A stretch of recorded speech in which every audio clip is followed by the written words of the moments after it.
Hello everyone, आपका अपने YouTube channel Bharat entertainment में आपका स्वागत है। दोस्तों, 1 जून से बंद होगा यूपीआई।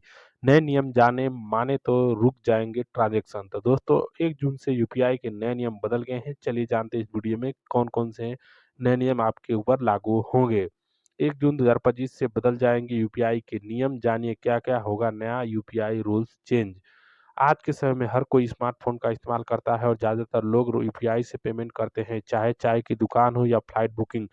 सब कुछ अब मोबाइल से किया जा रहा है, लेकिन अगर आप भी यूपीआई यूज़र हैं, तो 1 जून 2025 से लागू होने वाले नए नियमों को जानना आपके लिए बहुत ज़रूरी है। ये नियम एनपीसीआई की ओर से लाए जा रहे हैं ताकि डिजिटल पेमेंट को और सुरक्षित, आसान बनाया जा सके। अब दिखेगा रिसीवर का असली नाम। अभी तक जब आप किसी को पैसे भेजते थे तो सिर्फ उस नाम पर भरोसे करते थे जो आपके फ़ोन में सेव होता था या क्यूआर कोड स्कैन करते समय दिखता था। कई बार इसी कारण पैसे गलत व्यक्ति को चले जाते थे, लेकिन अब नया नियम यह कहता है कि जब भी आप किसी को पैसे भेजेंगे तो यूपीआई ऐप में उस व्यक्ति का बैंक में रजिस्टर असली नाम दिखाई देगा। इससे आप सही व्यक्ति को ही पैसे भेज पाएंगे और गलती की संभावना कम हो जाएगी। 90 दिन तक मोबाइल नंबर बंद हो तो बंद हो जाएगी यूपीआई आईडी।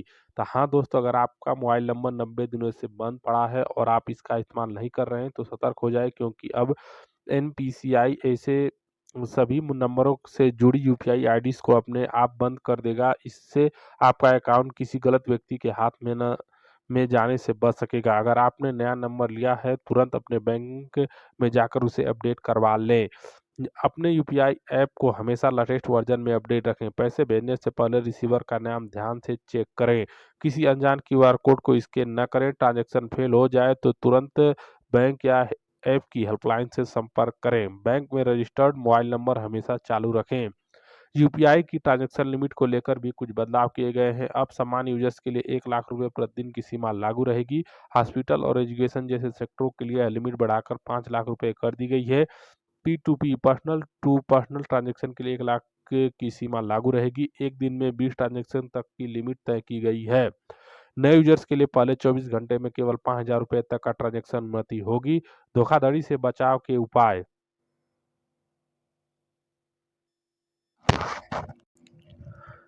नए नियमों का एक मकसद फ्रॉड को रोकना भी है, इसलिए जिन यूपीआई आईडी को 1 साल से इस्तेमाल नहीं किया, उन्हें ऑटोमेटिक बंद कर दिया जाएगा। Multi factor authenticate authentication MFA को मजबूत किया गया है। अब पेमेंट करते समय ओटीपी और यूपीआई पिन डालना अनिवार्य होगा। अगर आप फोन पे, गूगल पे, पेटीएम या भीम जैसे यूपीआई ऐप इस्तेमाल करते हैं तो 1 जून के बाद ऐप्स की सेटिंग जरूर चेक कर लें। हो सकता है कुछ नए बदलाव आए हों। किसी भी दिक्कत की स्थिति में अपने बैंक की हेल्पलाइन या एनपीसीआई की आधिकारिक वेबसाइट से संपर्क करें।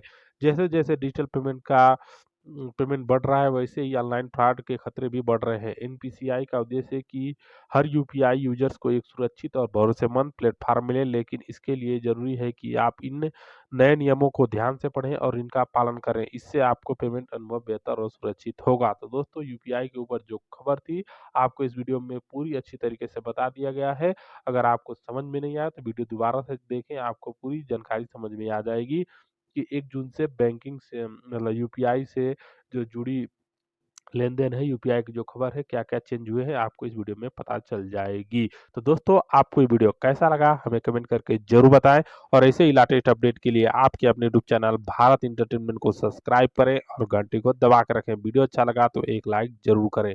इसी के साथ धन्यवाद।